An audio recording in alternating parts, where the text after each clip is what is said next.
Well, it's not a bad idea. You know, there's a couple of schools of thought on waivers. One school of thought is that, you know, they're not worth the piece of paper, the price of the piece of paper they're written on, because there's so many variables that come into play with waivers, and a lot of people will sign documents without reading everything, and courts don't like saying that you have waived your right to take any kind of action if you become deathly ill or die, and the state is filing a lawsuit that you waived any and all rights to that. So that's one school of thought. The other school of thought is that, well, first of all, people will think, well, because I signed a waiver, I can't really do anything, so that's as far as it goes. And not only that, if it does go to court, that gives the association an extra level of protection by saying these people waived any right to sue us.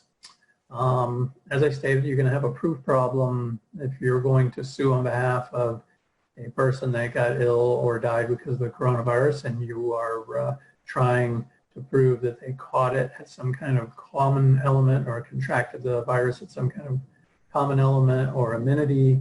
It's going to be kind of tough to prove that. But having said that, if they do make the decision to open up the pool or the gym or the clubhouse, I don't think it's a bad idea to sign a waiver saying that the members understand that they're taking a certain risk by using it, and that they're accepting the risk, and they're going to hold the association harmless for any kind of injury, including, you know, personal injury or death because of that. And that may in fact be upheld. So it may be a nice middle ground, especially if you have an association that is terrified of opening anything up for fear of being sued by somebody that gets sick, versus the owners that are sitting there going, well, you're not too worried about us suing because we're going to sue you because you're not opening up any of these amenities.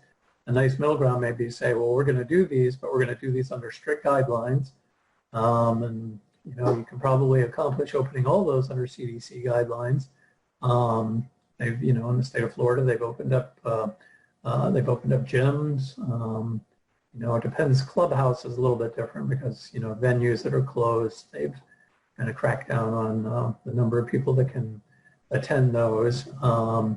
But a lot of associations have opened up pools, and so if you have a neighboring one who doesn't open a pool, and the members are screaming, it may be kind of a nice middle ground to go, okay, we're going to open these up, but we're going to have some, you know, really good restrictions on them. We're going to follow the CDC guidelines, and you got to sign a waiver saying that you're not going to sue us if anything happens by using these amenities. So it's a good idea.